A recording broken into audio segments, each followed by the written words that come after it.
In 2004, Game Freak did the unthinkable with the release of Pokémon Emerald, replacing the Hoenn region's champion Steven with a gym leader from Ruby and Sapphire in Wallace. 21 years later, this got me thinking, are there any other gym leaders who could rise to the level of champion? Today, I'm putting this question to the test, beginning my journey in the game that inspired the challenge, Pokémon Emerald.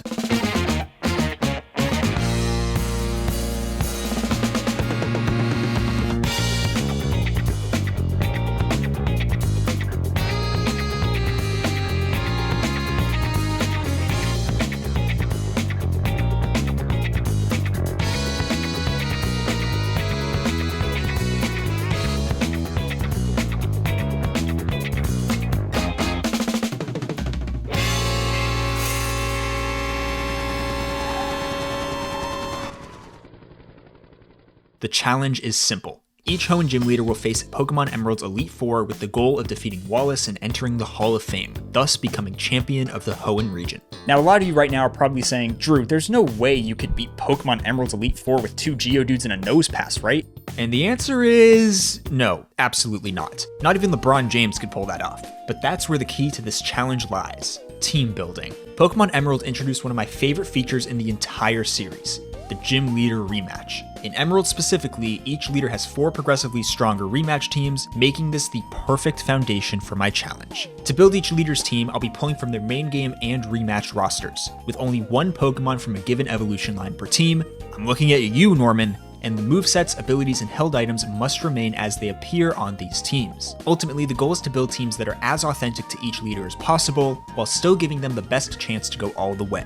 Last couple pieces of housekeeping: IVs and natures are randomized, AVs are set to 0 to start, and in terms of leveling, I'm following the standard hardcore Nuzlocke method of setting my Pokemon's initial levels to that of the 4th Elite Four member's ace, in this case, Drake's level 55 Salamence. But unlike how I play my hardcore Nuzlockes, I won't be using any damage calcs. Oh, also I won't be using any potions or items from the bag in battle. I'm more of a water and back health kind of guy. I also just find it more fun. So with that out of the way, let's get into the challenge. It's time to get stoned. Nope, that's not it. Roxanne, paper, scissors. That's just lame, man. In 1990, the SNK Corporation released the Neo Geo. Dude. Oh yeah, that one's good, keep it in. Buddy, you're the director. For Roxanne, you'll immediately notice a nose pass shaped problem in the bottom right corner. A weak single stage Pokemon isn't exactly what we're looking for here. Thankfully, Kabutops is the real ace of this team, with Swords Dance for setup and a strong trio of attacks, including Rock Slide for potential flinches. Plus, that held Citrus Berry could come in clutch. Omastar fills a similar role but isn't quite as good. I would have loved to see a Cradily or Armaldo here, but I guess those two are reserved for Steven. As for the rest of the squad, it's nothing to write home about. I'm glad Steelix is here, since Steel resists the 4 types of the Elite Four, but Golem is unremarkable and Aerodactyl should be better than it is, but Supersonic and Hyper Beam in the moveset hold it back pretty significantly. With the team locked in, it's time to put Roxanne's squad to the test. First up, Sydney. A relatively soft opener for the challenge, with a team that feels pretty underbaked, largely due in part to the Dark type's special categorization prior to Gen 4. However, Sydney does have 3 Pokemon who could give Roxanne some trouble in Crawdaunt, Shiftry, and Cacturne. But I have a plan. I open with Golem against Mightyena to KO with a pair of Earthquakes, and then the big Crustacean comes in. I sack the useless Nose Pass to bring in Kabutops for free, and from here, I set up a couple Swords Dances and let the Shellfish do some chefing.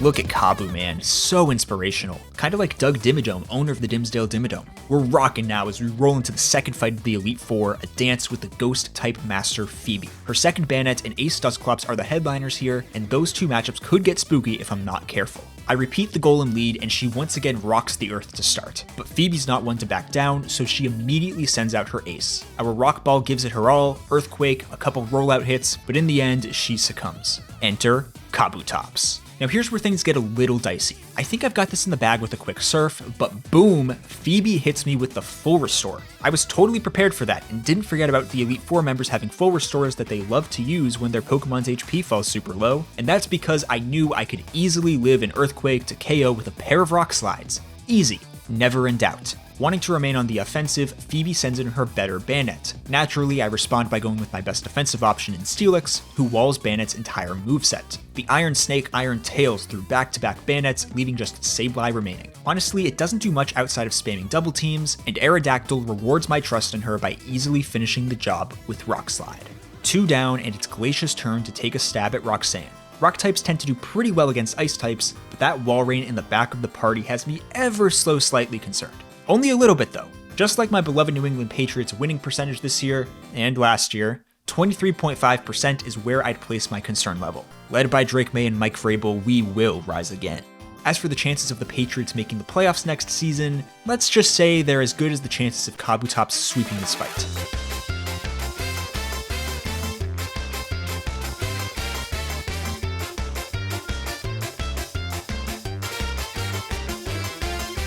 See you in Super Bowl 60. Drake May is great. We all love Drake May, but you know who we all hate? This Drake. I mean, this Drake too, but I think Kendrick's already got that one covered. Why do we all hate Drake the Dragon type master? Because his team is disgusting. For Roxanne in particular, her team is going to struggle defensively against Kingdra, and it's going to struggle offensively and defensively against Flygon. Honestly, either of these two Pokemon could sweep. This fight is going to be by far the most intense yet. Alright, Drake. Shelgon lead, Rock Tomb, Dragon Claw, Protect, and Double Edge. Nice, nice, nice. Okay. I would love to get one more Swords Dance off. You know, I'm going to go for the flinch here. I'm going to make... Oh, Kabu finally missed one. Okay, I am still faster, which is good, although I'm probably just going to get Rock Tombed again. All right, we get Dragon Clawed. Down below half. I think we are almost certainly going to be dying to Flygon. Let's see it. Can Kabutops hold? You know what we're going to do here? Hold on, you know what we're going to do? Nose Pass in. I don't know if Nose Pass can live this. I don't love my chances. Oh, let's go, baby. Let's go. And they said that Roxanne's Nose Pass couldn't do anything. That didn't even count. Oh, come on, man. With Explosion not quite killing, the situation takes a turn for the worse. I'm getting tilted, forgetting about full restores, and I can feel this battle slipping through my fingers. My Aerodactyl 1v1 turns disastrous, and I have to send in Omastar to clean up. To state the obvious, it's not looking good. Okay, we get Dragon Breath. No para, no para. Okay. Okay. We get the attack off. Please kill. Alright, alright. You know what? We've given ourselves a chance. Steelix, it's up to you. Steelix, it is up to you, my friend. We're just gonna have to live surf somehow. Okay? I'd be surprised. Come on, come on, come on, come on, come on. Come on, come on, come on. Please, please, please. Oh my god. Oh, Steelix. Oh my god, you absolute legend. Alright. Golem. You're gonna have to solo a Salamence. I only have one option here with you. Okay, it is Dragon Claw, so at least we can't get burned. Oh, that did so much damage. And I missed rollout. In the end, Roxanne comes up just short of reaching the champion battle. In fairness, I probably could have played that a lot better. The Kabutops Swords Dance strategy likely wasn't the right call, though I don't know if I could have ever survived a Flygon Earthquake even from full HP. And I definitely threw with how I played the Aerodactyl vs Flygon matchup. At the same time, Omastar landing a critical hit Ice Beam and Steelix living on 1 HP to boom on Kingdra gave me a fighting chance. And there's certainly no guarantee those things would work out if I were to retry this fight. And let's be real, Leonardo DiCaprio dating a woman older than 25 is far more likely than Roxanne beating Wallace in his water types. To be fair, he is dating a 26-year-old woman now, so congrats, Leo. At the end of the day, I'm really impressed with how far this team went, especially given how Kabutops and Steelix-centric it is. Roxanne's performance definitely gives me confidence as I continue on. Brawly's team is full of powerful physical attackers, and I think that bodes pretty well for him. In general, Hyper Offense is a strategy that plays pretty well in most vanilla playthroughs. What's that? Why am I hiding the movesets, you ask? Well, that's because Brawly has a bit of a focus punch problem. Focus Punch is a 120 base power fighting move that only lands if the user is not directly hit by an attack on the turn you click it. I think you see the issue, but the problems don't end here. Every other fighting attack on the team has low accuracy, Medicham and Hitmonchan aren't at their best yet since we're in the pre-physical special split era, and Hariyama's a cool Pokemon but far too slow to take advantage of Belly Drum. Realistically, I guess Hitmonlee is the best Pokemon on the team because of Bulk Up and Earthquake, but I'll need Arceus on my side if I want to land any Mega Kicks. Overall, I'm not too worried about Sydney, nor should I be because this fight ends up being super easy. Reading Sydney's AI just like the Lord of the Rings, Medicham actually KOs back-to-back Mons with Focus Punch, though the highlight of the fight is definitely my reaction to how much damage a Hariyama fake-out crit on Crawdaunt does. Phoebe, though, is going to be a problem. Without being able to deal any stab damage besides Medicham's Psychic, I could be in trouble. I open with Hitmonlee to try setting up against Dusclops, but Confuse Ray is annoying. I hit through Confusion to pick up the EQ KO, but quickly hit myself in Confusion and faint against the better Banette. This thing is a bit of a nightmare for my team. Psychic hits everyone besides Medicham super effectively, and for my Psychic fighting type, Banette is ready to shoot some Shadow Balls my way. I do send in Medi, however, to set some screens before passing the baton to Hariyama for cleanup duty. As Phoebe sends in her other Banette, I counter with Machamp, hoping to take a Will-O-Wisp and proc Guts. Unfortunately, like Half-Life 3 being released within 20 years of Half-Life 2, this doesn't happen, but I'm still able to power through with Rock Slides. Goes Grudge. So oh, that's so bad. Wait, that's actually so bad, dude. We're out of Rock Slide PP now because of Grudge. That's an insane play by Phoebe. Well, now that I'm out of Rock Slide PP, Machamp is a sitting duck, unable to deal any damage to either of Phoebe's remaining Pokemon. Because Sableye sets up a lot of double teams, the rest of this fight ends up taking a while. Which is cool with me, finally gives me enough time to watch the Brutalist as I keep mindlessly pressing A. Eventually, I finish Sableye and the Ace Dusclops, meaning Brawly's team has officially overcome a major potential wipe point. I could say that Glacier's another potential wipe point for Brawly in this Elite Four. I could also say I didn't have an absolute blast watching Sabrina Carpenter and Pedro Pascal on the SNL 50 show if my entire goal in life was to lie through my teeth. I mean, how could you not have the time of your life watching this? This is cinema. Also cinema, though admittedly to a much lesser extent, is Hitmontop sweeping through Glacier's first 3 Pokemon with a bunch of triple kicks and almost taking out her second Glalie before finally fainting. Medicham comes in for the revenge kill and sets screens before Hitmonchan comes into 1v1 wall rain. The Walrus has all attacking moves, so Focus Punch won't cut it. Thankfully, Hitmonchan hits every Sky Uppercut to advance to Drake. Yeah. Alright, so that was the right call there. Will I kill? Now, +1 attack on Earthquake. I anticipate Rock Tomb incoming here. Love this to kill, but I doubt it. Yeah. Oh, that is massive. That actually kind of really changes things. Okay. We go for Mega Kick here. This is a brutal Pokemon, obviously, for my team. I think it almost goes without saying because of Aerial Ace and the fact that I don't have a ton of Pokemon who can actually deal a ton of damage. So we just gotta hope. We gotta pray. Nice. Let's go, Hitmonlee. Really good damage. Woo-hoo-hoo! Hitmonlee dodges the Rock Tomb, hits the 75 accuracy Mega Kick, and lands the crit. Let's Earthquake. I don't trust you at another 75 accuracy move. Great damage. Do you live this? I feel like you do. Oh, yeah. Oh, yeah. Alright. Hitmonlee's cooking. Flygon, once again, we only have one option. Flygon has all attacking moves. So we Mega Kick. Ooh, it's faster. This probably kills me. Never mind. Oh my god, Hitmonlee. What a beast. What an absolute beast. Okay, nice. That not being a heal is huge. An absolutely insane run by Hitmonlee there. And somehow I'm staring down Salamence with 4 whole Pokemon remaining. I utilize Hitmontop and Medicham for a bit, and I finally send in Machamp to finish the job. Alright, Brawly's gonna play for the championship. Brawly is gonna make a play for the championship. I still don't really know how we're in this position, but somehow, someway, Brawly's squad has a real shot at the title. Every fight so far has tested this team, but Wallace, he's a different beast entirely. Wailord could set Rain right off the bat, which would be very tough to overcome. He has 4 dual-type Pokemon who all present unique challenges, and that Milotic in the back is no joke. I cannot rest until I've successfully KO'd it. Winning a championship is hard, but I've made it this far with Brawly's team, and I didn't come all this way to lose. If you don't have an option for Wailord, you are in rough shape, my friend, and I don't have an option for Wailord. We're gonna go Sky Uppercut. I'm anticipating Wailord sets Rain Dance. That's really good damage. Is that a crit? Okay, Hitmonchan. Blizzard. I did not see Blizzard coming. I will say that. Certainly did not see Blizzard incoming. I actually would have guessed Blizzard was the least likely move there. All right, Wailord's down. Wailord did not set Rain Dance, which means that we don't have to deal with Rain Dance for the rest of this fight. That actually really changes the game.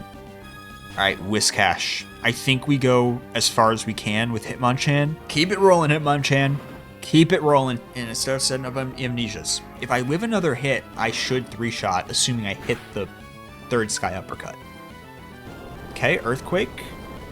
I'd be willing to bet this kills. It doesn't, wow. Hit it. Let's go, Hitmonchan. Hitmonchan has come to life here in the champion battle. We got outsped anyways, all right. Hits the Hydro Pump. Great performance there from you there, Hitmonchan. Phenomenal performance. We go Hitmonlee. We tank whatever's incoming, we Earthquake. Okay, it is Sludge Bomb. I kind of expected that because Hitmonlee has no physical bulk. Nice. Luckily, Tentacruel has no physical attack. This, I would hope, kills. Okay, let's go Hitmonlee. I have to go Mega Kick. Let's go. Hitmonlee is putting up quite the performance here. Over half is... Alright, does Hitmonlee hit the Mega Kick through 75 accuracy and double team? It would kill. I believe. Let's go. I always just go for Mega Kick here, see how much it does. Gyarados should see kill with multiple moves here. So, let's see it. He's hit every single Mega Kick. That is nuts. That is absolutely wild. All right, and look at this. We still have 4 Pokemon left on the team. As much as I would love to save Machamp for Milotic because of Guts, we have to take this opportunity right here. Okay, goes Earthquake again. That's non-stab. Keep in mind, Machamp has not been intimidated. Oh, man. That's a brutal miss. Don't Hyper Beam. Oh, no. Please, Machamp. Please. Okay, we hit 1 at least. Okay, this is probably a heal. So we can hit another Rock Slide. I'm going to have to eat, obviously, the next Earthquake, which will kill if it crits, and I have to hit the Rock Slide as well. When Hyper Beam and it missed! Oh my god. The plot armor is crazy. That's insane, dude. The Hyper Beam miss after the Dragon Dance is wild. I think we could get Toxic. I don't know if the AI sees Guts and just decides not to, because the Bannet did not want to Will-O-Wisp me earlier. Nice. All right. I guess I do have to hit this Cross Chop. That is actually kind of important.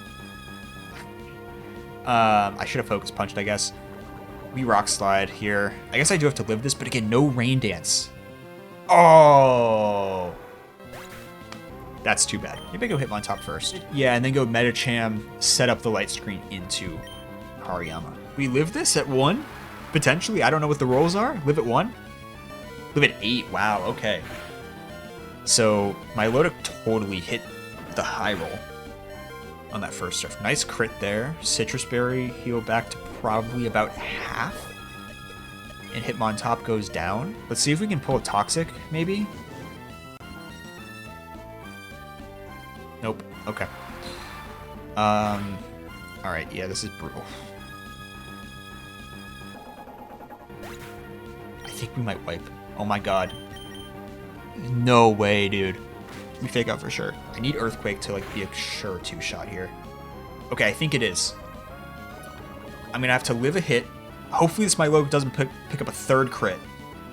And then hit the Earthquake. Alright. Nice. This kills, hopefully, please. Please kill. Kinda need it. Brawly's done it. It was way closer than it should have been. But Brawly can indeed become champion in Pokemon Emerald. Just like that, we have our first champion of the challenge. Congratulations to Brawly. Your team was really flawed, but had just enough to come out on top. Now, it must be said that I did get pretty lucky, and that might be an understatement. Hitmonlee's run against Drake will go down in history as one of the most unlikely backpack jobs I've ever seen. And then, after seeing his boy Hitmonchan put up a heroic performance to open the champion battle, Lee got right back out there and hit 3 straight Mega Kicks, one of them being through Double Team on Ludicolo. I think the funniest thing about Brawly going all the way is that it had basically nothing to do with his main strategy of Focus Punch until you drop. If anything, that strategy was a hindrance I constantly found myself having to play around. However, I still think it was a fairly definitive victory. To be able to adapt and find ways to win when your main strategy isn't working is key to having success at the highest level, and Brawly proved that today. Now, we just have to see if any of his fellow gym leaders can join him in the Hall of Fame. The electric type is probably my favorite type, mostly because Luxray is my favorite Pokemon of all time.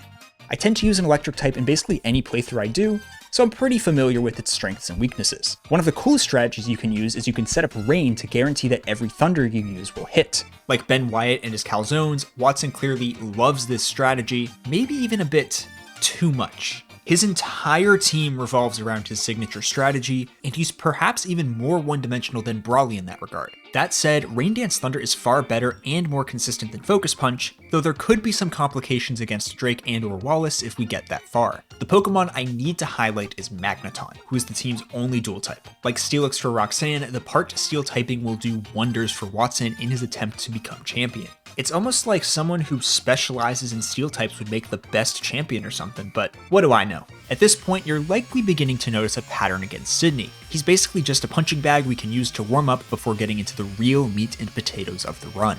But this time, that's still the case. I mean, I'm out here intentionally firing in resisted thunders against Shiftry and Cacturn and finding success. Sure, most of the reason I'm doing this is because Watson's team doesn't exactly have a lot of other types of attacks, but it doesn't make it any less embarrassing for Sydney. Phoebe, on the other hand, has sneakily given me a good bit of trouble in our first 2 bouts, but I feel much more confident coming into this one, and for good reason. She simply doesn't have a counter for Rain Dance Thunder, especially when it's coming from a powerful special attacker like Manectric. Glacia does actually have a counter by being able to set Hail, but things play out the exact same way, this time with Manectric simply hitting his Thunders through the Hail. However, Drake presents the biggest test for Watson yet. Flygon has me shaking in my boots more than Joel Embiid walking into TD Garden for a playoff game against the Celtics. I overthink my opening play against Shelgon, leading to me losing Raichu, but the Electric Mouse does at least set up Ampharos to revenge kill with Thunder in the Rain. But then... Remembering how Nosepass didn't OHKO with Explosion in Roxanne's run, I want to try chipping as much as I can before bringing in Electrode to go boom. I chip with Electabuzz Swift before sacking him, and...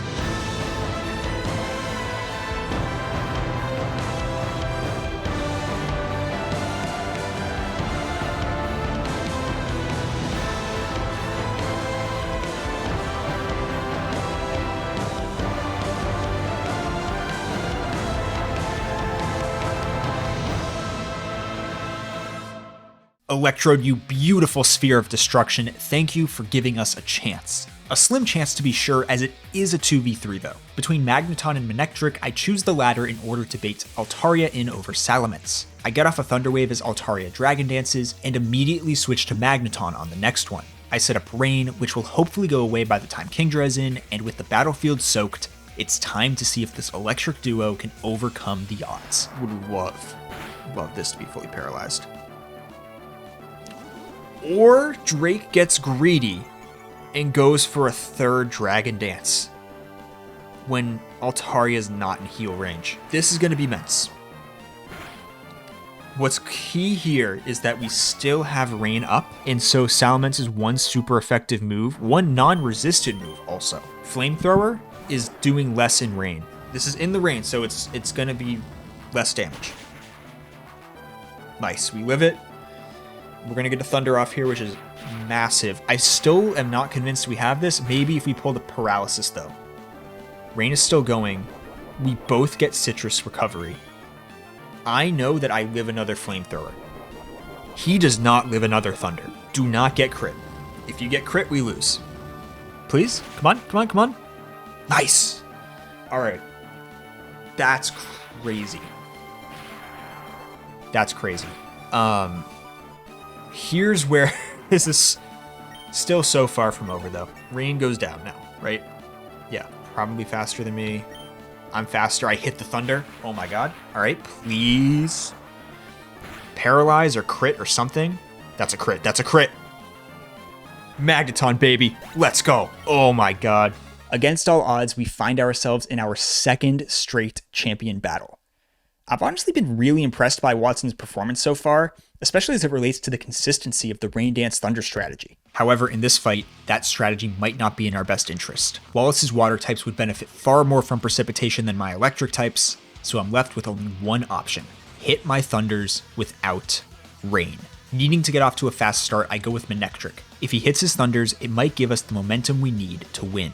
And hit his Thunders he does, OHKOing Wailord and Gyarados back to back before Wallace finally remembers he has a ground type. Just like Drake's Flygon, it's boom time, but I'd love some chip damage first. A couple bites, and it's time. It's time for boom. Boom. Boom. Boom. Boom. Boom! 5 big booms, let's go. Electabuzz and Magneton tag team the Tentacruel, and here comes Ludicolo. Weird spot. I can't Rain Dance. There we go, we missed one event. It was bound to happen. So this is kind of the concern. In some ways, I need Rain Dance up, but the problem is if I put up Rain, Ludi gets Swift Swim and Boosted Surf. Okay, we hit the Thunder post double team. That does over half. Oh my god, we pulled the Paralysis. Here's what this is going to come down to. I just need to hit Thunder. It's that simple. These Pokemon all have Thunder as their primary attacking move. This was Watson's vision for his team. Can we pull it out? Nope. All right. Okay, we take the Surf. Light screen's down now. Okay. Magneton is going to get a second chance. Magneton misses. All right.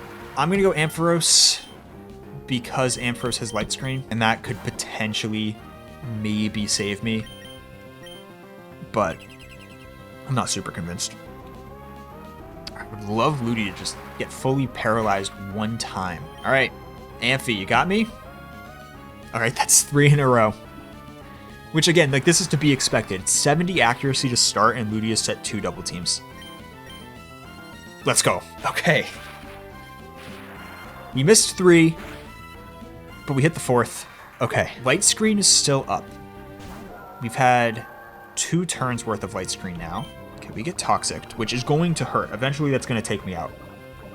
But by going Thunder Wave, it raises my Lodic's defense, because my Lodic has Marvel Scale, but that does not matter because I'm a special attacker. I'm now also faster. We hit another one. Let's go. Okay. We got to keep in mind, Citrus Berry, Recover. Wallace still has heals. This is going to be Citrus Berry moment. Okay, hits the Surf. Light Screen is still up. Now it wears off. Weird spot. If I miss the Thunder, my Lodic hits through, I lose Ampharos. But you know what? We ball. Let's go. All right.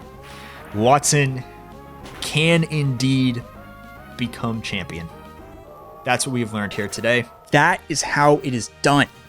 Wallace's victories were decisive, his Rain Dance Thunder strategy was insanely consistent, and even when it wasn't on the table, his Pokemon just hit Thunders because they're just that good. This team is far from perfect. It struggles mightily against ground types, but nobody had more than one to apply some real pressure. Ultimately, even more so than Brawly, I would say, Watson can indeed become Pokémon Emerald champion. Oh, that's hot. Things are going way better than expected. 2 of the 3 gym leaders have already become champion, and the one who didn't had a very competitive loss to Drake. So all of a sudden there's a bit more pressure on the upcoming leaders to put forth strong performances. But as I look at Flannery's team, I know there's going to be a tough road ahead. Flannery's team is built around setting sun and either solar beaming or overheating and utilizing white herbs to negate the special attack drops. In some ways, her team is similar to Watson, but her typing is much worse into this Elite Four, with Wallace and even Drake presenting massive hurdles. But we'll deal with those battles when we get there. For now, let's have fun obliterating Sydney's team once again, shall we? You could blame his poor performance on my massive level advantage, but I really think it's mostly due to poor construction and the trials and tribulations of the Dark type in the pre-physical special split era. One thing that becomes clear as we move into the Phoebe fight is that I'm really feeling the power of Flannery's team. With sun-boosted fire moves, she simply overpowers her opponents, a trend that continues against Flannery's best matchup, Glacia. We still have light screen up and now we have the sun on our side. And a crit. Oh, come on, man. Alright. You gotta be kidding me, dude. Oh, wait, I lived at 1. Oh, wait, I lived at 1. I missed that, okay. And that right there is likely my final moment of joy in Flannery's run, because it's now time for Drake. So it's time to break down why I've been more scared of Drake in this run than any other. It's because, quite simply, I have no consistent damage output for dragon types on this team. My only non-fire attacks and non-solar beams are Makargo's Rock Slide, Camerupt's Earthquake, and Torkoal's Explosion. Sure, Boom is fine and will probably be necessary here, but I can only use it once, and Earthquake does nothing against 3 of Drake's Mons, and it may as well do nothing against Kingdra because my Fire Camel sees water in her nightmares. I'm not even going to waste your time on this one. Leading with Camerupt against her only good matchup in Shelgon, I accidentally proc Switch AI. I believe it's because I used a slow Earthquake when Drake had an option in the back of his party who's immune in Flygon, or maybe it's just because Drake is a grimy little lizard hoarder. Torkoal valiantly sacrifices herself to land 1 KO in this fight, but that's unfortunately the only one I get. Salamence throws the rest of the team overboard, and that's all she wrote. After having the worst performance thus far, I think it's important to analyze exactly what went wrong. There's certainly an argument to be made that Flannery's typing did her in, but I don't think that's the whole story. Her greater problem was damage output. Brawley and Watson made it all the way in part because they had multiple Pokemon who could hit hard and oftentimes hit fast. Some of Flannery's Pokemon have speed, but their lack of diverse movesets left them vulnerable to dragon types in particular, since they resist both fire and grass. And something tells me this moveset problem is only going to get worse. Hi, how are you? The weather outside is so normal. This is worse. Okay, so this is the first time I've made some selections from a gym leader's initial team for this challenge. 2 choices for 2 different reasons. The first is that Norman's rematch team has 2 slackings, and because I added that species clause, Lanoon makes it back onto the team over the first one, with a fun belly drum sweeper set. The second choice is Spinda's initial moveset, since skill swap on the rematch team is a useless move in this Elite Four, and I prefer Psybeam and Encore over Hypnosis. This dreadful team deserves a deep analysis, but let me go beat up Sydney first real quick.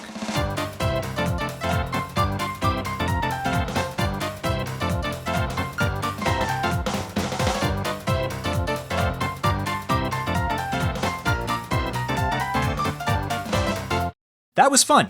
You know what's not nearly as fun? The Phoebe battle. Let's break down why and use the opportunity to highlight the flaws with Norman's team. So, looking at the roster again, do you notice a problem? Lanoon, Blissey, and Kangaskhan. None of them can touch Phoebe's ghost types. That means this is actually a secret 3v5 battle. Kinda like when James Harden and Joel Embiid took Game 7 off in 2023 in Boston and left Tyrese Maxey, Tobias Harris, and PJ Tucker out there fighting for their playoff lives. But it's even worse than that. Slacking is great, powerful, bulky, but obviously has Truant holding it back. Spinda is relying on Confusion from Teeter Dance and non-stab Psybeam to deal damage, and Tauros is relying on Earthquake, which will quickly run out of PP against Pressure Dusclops, and its other attacking option is Fire Blast? This guy has 45 special attack! What are we doing, Norman? You're supposed to be an elite trainer, Norman! You moved your entire family to a whole new region, Norman! Be serious, Norman! So let's see how this goes, shall we? Spinda is up first, hoping to somehow win a 1v1 with Teeter Dance and Psybeam, but things take a rough turn when Dusclops uses Curse and Phoebe uses a full restore. So the spotted panda is now on the clock, and eventually faints. I arguably could have switched to another Mon here and brought Spinda back in later, but I would have eventually run out of PP anyways, so I don't think it would have made a huge difference. So that means it's Tauros time. And thanks to Dusclops pulling off a double protect, it takes me 4 Earthquakes to KO, leaving me with just 2 PP on the move as Phoebe's first Bayonet comes in. I spend my final 2 Earthquakes to kill Bayonet and somehow hit all 3 Fire Blasts to destroy Sableye. But Taurus's luck runs out against Phoebe's second Bayonet as he misses both remaining Fire Blasts, and now it's up to Slaking to sweep the rest of the battle. He OHKOs with Shadow Ball, and I'm actually feeling pretty good. If we get frozen here, we would lose. Oh, come on, dude. Oh, come on.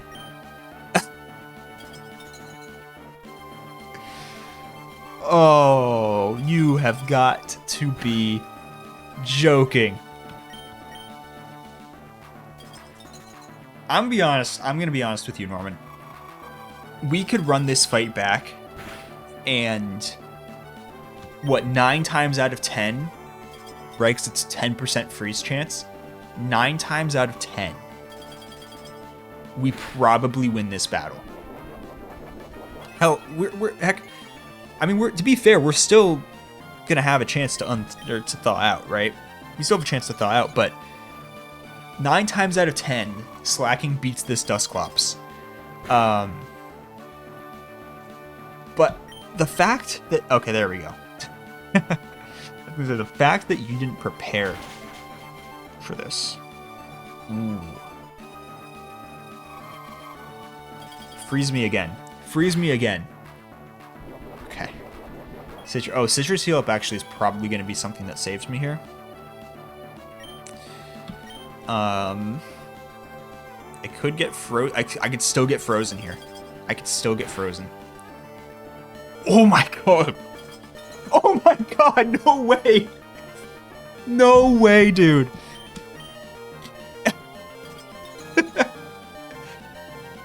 That is an absolute joke.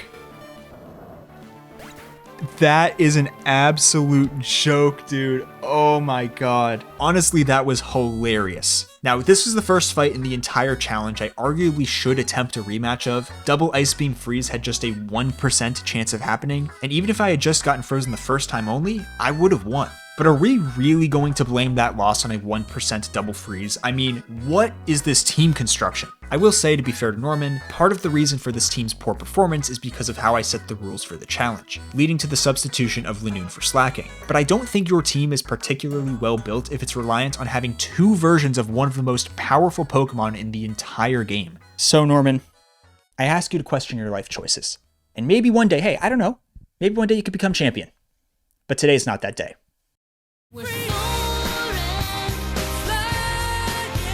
What time is it? It is Winona time. I am so excited about this one. One of the coolest things about the flying type is that back in Gen 3, every single one of them was a dual type Pokemon. In fact, even today, the only flying types who are mono flying are Rookie D, Corvisquire, and both forms of Tornadus. Coming off of Norman's disgustingly bad mono normal team, I am so looking forward to this one. Skarmory and Dragonite are the clear stars of the show here. The rest of the Pokemon have some pretty interesting sets, and it should be fun to play around with them. Dare I say it, but this looks like the best team yet on paper. Sydney is so tough this time, guys, I swear, he totally doesn't get swept by Tropius or anything like that. Time for the real Elite Four to begin, and time to get a little revenge for my friend Norman. Though, between you and me, I actually gained a lot of respect for Phoebe for how she taught Norman a lesson. I get in some pretty funny Hypnosis plus Dream Eater strats with Noctowl to open the fight, and they work pretty well, though Dusclops gets a curse off as it faints, putting my owl on the clock. I get a Reflect off before fainting, paving the way for Altaria to set up some Dragon Dances and sweep. 3 Dragon Dances later, it's time to do to Phoebe what LeBron did to Toronto in the 2010s. Let's just fire it in there. +3 attack. It's non-stab, but wow.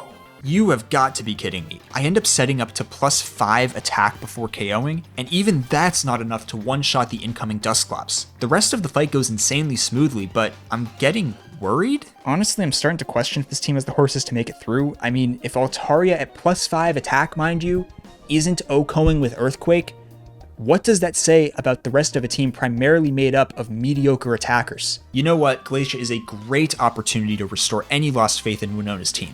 It's presumably her toughest matchup, but I just know she's gonna soar. I start with Dragonite to OHKO Celio with Thunderbolts, and is this some sort of sick joke? It's alright, I guess. Dragonite still wins the matchup and Skarmory wins hers against Glacia's first Glalie, but then she immediately falls to the second Celio critting a Blizzard, so that's fun. Hypnosis misses as Glacia sets Hail, but then Noctowl hits the second time, allowing me to get off a pair of Dream Eaters. Will a third one kill though? Again, this is all non-stab, because Noctowl's a normal type.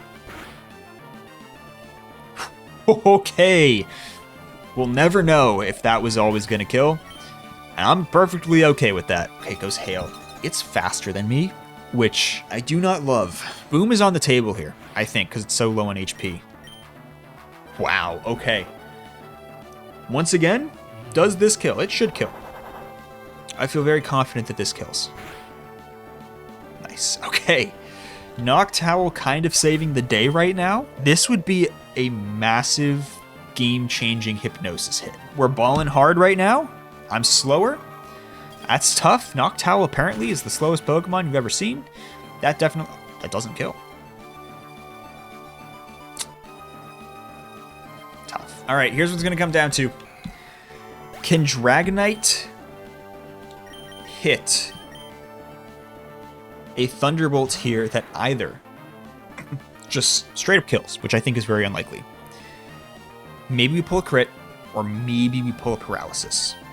That's what we need. There are no other outs. All right. Let's see it. We're locking in. Oh my god, that killed. Okay.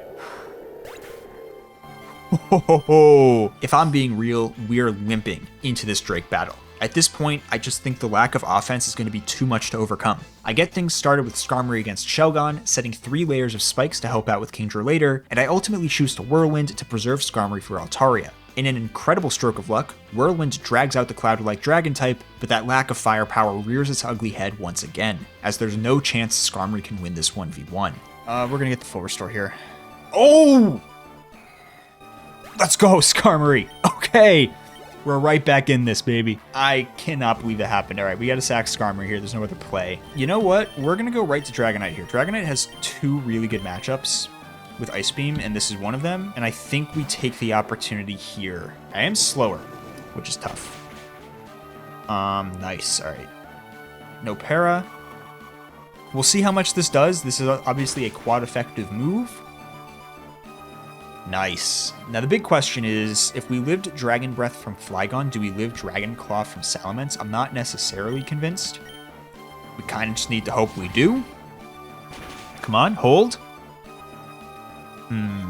With that, it's over. I find myself in the all too familiar situation of Salamence wiping out my team, and that ends Winona's run. Norman may still hold the record for worst run, but Winona's is definitely the most disappointing. Unlike the previous 2 leaders, her typing didn't really factor into her defeat. I was hitting Drake for neutral damage, it just wasn't nearly enough. Reflecting on where I was post-Watson, I thought I was going to be crowning several gym leaders as champion. I saw a pair of deeply flawed teams go all the way and thought it would translate to the flawed teams of the future. Now it's clear I was very wrong. I didn't appreciate the offensive power those teams had at the time because I didn't know the teams to follow would be severely lacking in that area. The question I'm asking myself now is, will any other gym leaders become champion? Or have we already seen the peak of this challenge? Prepare for trouble!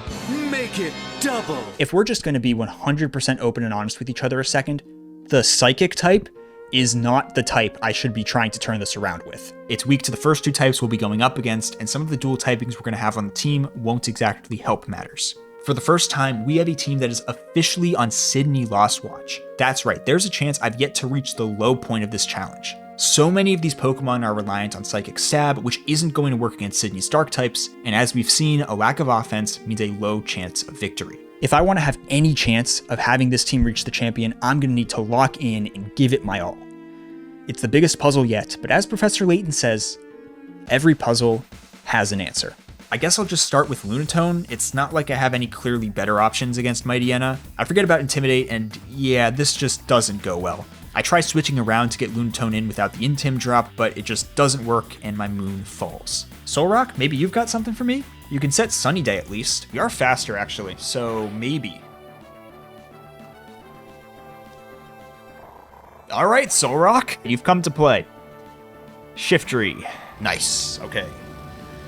What I don't want to happen is I don't want a that doesn't kill. it's super effective. In the sun, nice. This is gonna be CAC turn.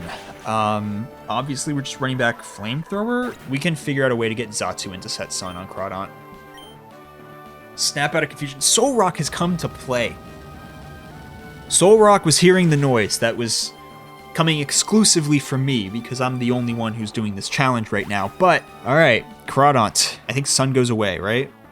Sunlight faded. So here's how we're going to play this. We're going to go to Slowking. We're going to try to put this to sleep. So we get the yawn off. There's no reason not to protect here over anything else. We set Sunny Day. And I have Solar Beam, which hits in one turn because the sun is up and I outspeed. I don't think this is going to kill because it's non-stab. Soul Rock.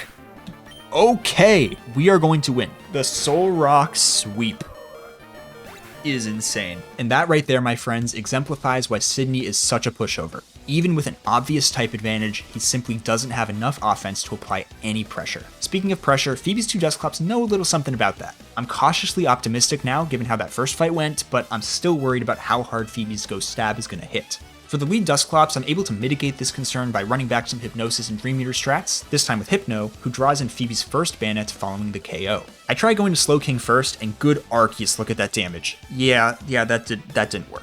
Wanting to outspeed Bayonet this time, I send in Xatu, who KOs with a few Psychics, and gets off another one to deal good damage to Phoebe's second Bayonet. After Claydol deals the finishing blow, it's time to deal with Dusclops. At the end of the day, despite Dusclops' phenomenal moveset, its 70 base attack and 60 base special attack really hurt any offensive viability it may have otherwise had. So Claydol is able to put in some good work that sets up Soul Rock for back-to-back KOs to close the fight. This is, dare I say it, the best position one of these teams has found themselves in since Watson. Flannery was cooked from the beginning, Norman put up the worst performance of anyone, and Winona's run died a slow and painful death. But Tate and Liza, those first 2 battles were supposed to be the hard ones on the march to the champion room. And not only did they win, but they won with fairly consistent strategies. But can they push this run even further? After Hypno Dream Eater works wonders once again to open, Glacia sends in her first Glalie. Light Screen means it's going to take a bit longer to KO, but I use the opportunity to set up some with Xatu before sacking it into a Soul Rock free switch in and KO. Glacia's next Glalie explodes, so I send in Slowking as she sends in Wall Rain. This is a ridiculously long 1v1 where I utilize Slowking's entire moveset. Yawn and Protect to put the Walrus to sleep, then Calm Minds to set up offensively and defensively, and finally some Psychics for damage, including one that crits for the kill. And in one of the only times I've ever seen this ability matter, Slowking's Oblivious shuts down Celio's Attract attempt, and that is yet another victory over Glacia. Alright, well that was relatively clean, but I've seen more fights against Drake end in a trip to the Shadow Realm than to the Champions Room. To win here, with this team, I'm gonna need a hero. Things get off to a better start than I could ever imagine. Hypno easily solos Shelgon with Hypnosis and Dream Eater, and then lives at 14 HP and hits Hypnosis. You thought that was it, didn't you? But no, Flygon stays asleep for 3 turns, meaning Hypno takes her second kill of the battle. Give it up for Hypno, as Salamence comes in and KOs. Never, because Hypno is the GOAT. Alright, but she misses. She hits the Hypnosis again? This is insanity. This is chaos. Hypno, you beautiful yellow pendulum holding creature, thank you for that Tom Brady-esque performance. It takes Lunatone, Soul Rock, and Xatu teaming up to handle Drake's ace, which is nuts by the way. Altaria and Kingdra still remain, but I'm not too worried about these guys. Xatu stays in to 1v1 the Dragon of the Clouds, and Slowking swaps in to take care of the Dragon of the Sea. With that, our third matchup with Wallace is officially set. I can't believe I'm sitting here talking to you right now about a Tate and Liza versus Wallace battle. But surely, given the fact that half this team is weak to water, there's no chance for victory, right? Right? I see no reason not to lead Hypno after that Drake battle, and of course, she hits the Hypnosis on the first try. After a couple of Dream Eaters, some healing, another Hypnosis hit, and a couple more hits on Wailord, I correctly predict the wake up, and now Hypno, take it away. Okay, Water Spouts, that should not do very much at all. I don't know why Wallace is allergic to setting rain with his Wailord, but this is now the 3rd straight fight where I would say Wallace should be setting rain, and he's not. And I don't know why Water Spout. Oh my god, wait. Are we choking this? I guess 3 straight. I don't know why Water Spout would have been play early. Oh no. Well, you can't win them all, I guess. Xatu finishes the Lord of the Whales with Psychic, baiting in Tentacruel. I maybe should have just taken the Psychic 2-shot here, but I opt for Sunny Day instead. Because of this, I lose Xatu, but the Sun does allow Lunatone to live a Hydro Pump and get the KO. The Moonrock proceeds to solidify their status as the most disappointing Pokemon on this team by a country mile, going down to a resisted non-stab Hyper Beam. It was after a Dragon Dance, but still, come on. Slowking saves the day, putting Gyarados to sleep with Yana and Protect, and getting 3 sleep turns to get a Psychic 3-shot kill. I'm gonna be so real. This Slowking vs Ludicolo matchup took longer than the time I tried helping my grandfather attach a file to an email. I was on the phone with him for so long that it genuinely would have been faster for me to get in the car, drive over, send the email myself, drive back, and then rewatch Oppenheimer. What were we even talking about again? Oh yeah, it basically boils down to Slowking putting Ludi to sleep over and over again, setting up a bunch of Calm Minds, and hitting a Psychic through a million double teams for the kill. I made that sound really casual, but I was sweating. After yawning Whiscash, I decide to save Slowking and its one remaining Psychic, instead opting to go with some Soul Rock Solar Beams. But Whiscash sets up 2 Amnesias, and then gets a full restore, so Soul Rock's valiant 1v1 attempt ends with Whiscash KOing with Surf. The plan at this point is to boom with Claydol on Milotic, but I can't do that if Slowking isn't healthy on the bench. So, with the confidence of Linguini at the start of Ratatouille, I send in Big Claydol. Please kill. Please kill. Please, please, please. Oh! And Hyper Beams.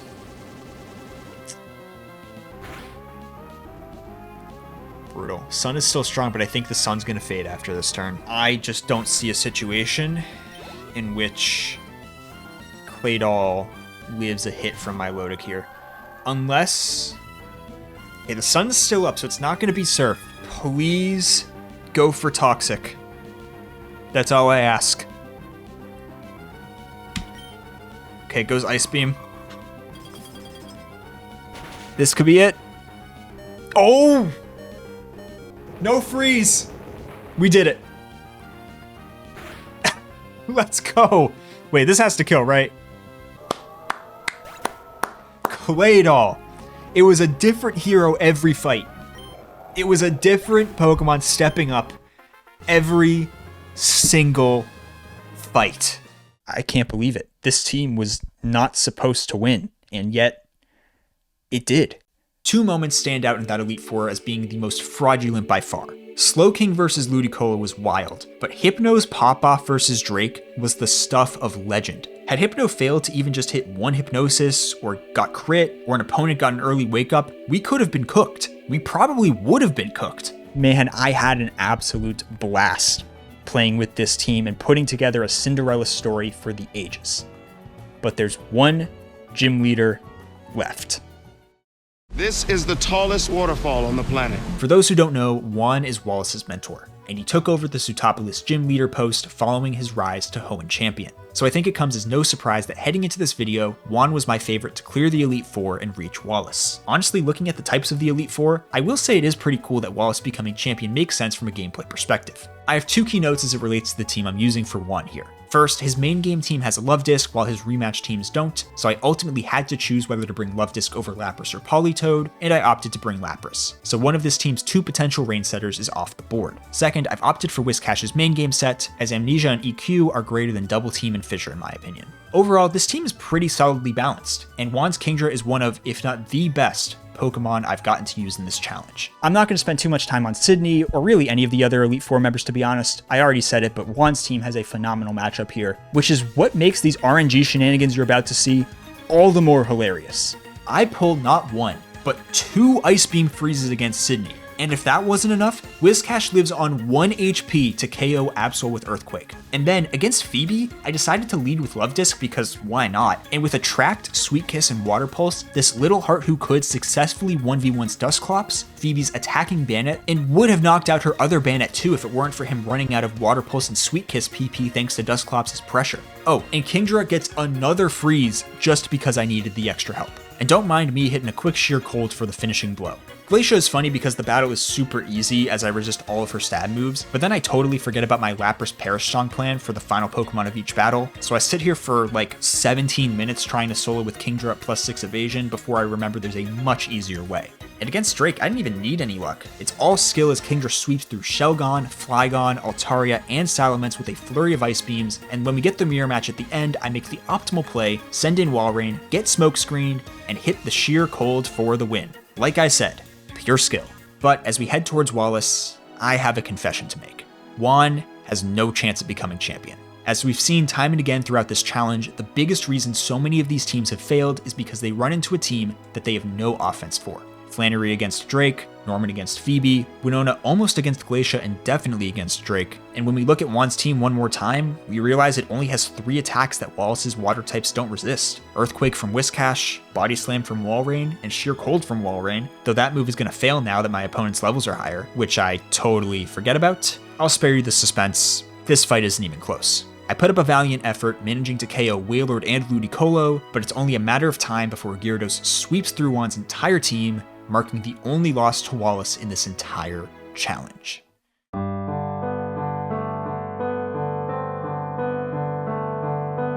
With that, I have found 3 gym leaders who could become champion of Pokémon Emerald: Brawly, Watson, and Tate and Liza.